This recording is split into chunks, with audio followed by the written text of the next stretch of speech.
புதுச்சேரியில் அரசு பேருந்து கட்டண உயர்வு அறிவிப்பு பொதுமக்கள் மத்தியில் பெரும் அதிருப்தியை ஏற்படுத்தி இருக்கிறது. ஏழை எளிய நடுத்தர மக்களை பாதிக்கக்கூடிய கட்டண உயர்வை ரத்து செய்ய வேண்டும் என கோரிக்கை எழுந்திருக்கிறது.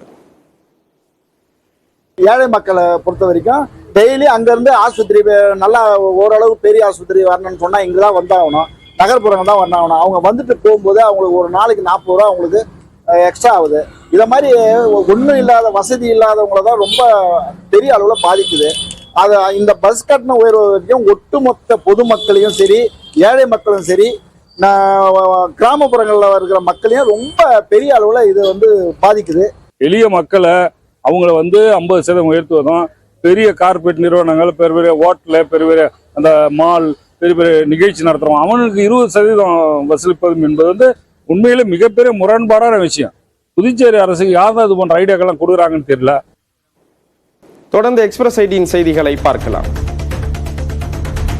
பெரம்பலூர் அருகே ஒரே ஊரில் 4 கோயில்களில் 4 சவரன் தங்க நகைகள் 2 லட்சம் ரூபாய் காணிக்கை திருடப்பட்டுள்ளன. வேலூர் கிராமத்தில் உள்ள கருமாரியம்மன், முத்துமாரியம்மன், பெருமாள் கோயில்களில் புகுந்த நபர்கள் 3.5 சவரன் தங்க நகைகள் மற்றும் உண்டியலில் இருந்த காணிக்கை சுமார் 1,70,000 ரொக்கத்தை திருடிச் சென்றனர்.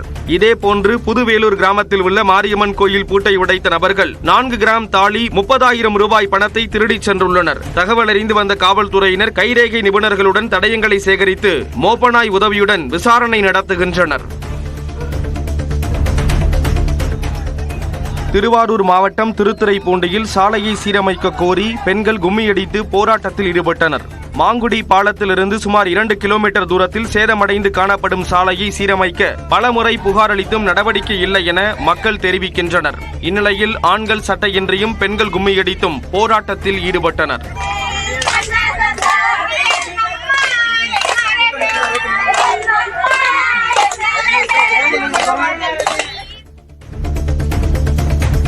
கிருஷ்ணகிரி மாவட்டம் சூளகிரி அடுத்த மாரண்டப்பள்ளியில் 2 தலைமுறைகளாக அடிப்படை வசதிகளின்றி வாழ்ந்து வரும் தங்களுக்கு அரசு கடைக்கண் திறக்க வேண்டும் என மக்கள் கோரிக்கை விடுத்துள்ளனர். தாசம்பட்டி கிராமத்தில் 20க்கும் மேற்பட்ட வீடுகளில் மக்கள் வசித்து வரும் நிலையில் கழிவுநீர் கால்வாய், மின்கம்பம், சாலை உள்ளிட்ட அடிப்படை வசதிகள் எதுவும் செய்து தரப்படவில்லை என மக்கள் கூறுகின்றனர். பல முறை மனு அளித்தும் இதுவரை நடவடிக்கை எடுக்கப்படாத நிலையில் அரசு உதவி செய்ய வேண்டும் என மக்கள் கோரிக்கை விடுத்துள்ளனர்.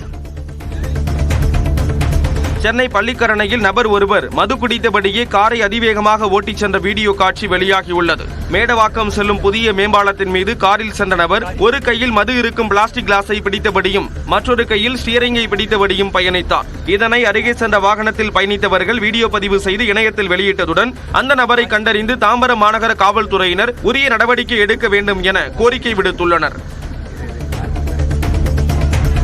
திருச்சி மாவட்டம் மணப்பாறை அடுத்த உசிலம்பட்டியில் குடிநீர் வசதி கோரி காலி குடங்களுடன் பொதுமக்கள் சாலை மறியல் போராட்டத்தில் ஈடுபட்டனர். மில் காலனி பகுதியில் 100க்கும் மேற்பட்ட குடும்பங்கள் வசித்து வரும் நிலையில் மாதம் ஒருமுறை மட்டுமே குடிநீர் விநியோகம் செய்யப்படுவதாகவும் இதுகுறித்து புகார் அளித்தும் ஊராட்சி அதிகாரிகள் நடவடிக்கை எடுக்கவில்லை என்றும் மக்கள் குற்றம் சாட்டுகின்றனர். இந்நிலையில் மணப்பாறை சாலையில் பொதுமக்கள் காலி குடங்களுடன் மறியல் போராட்டத்தில் ஈடுபட்டனர்.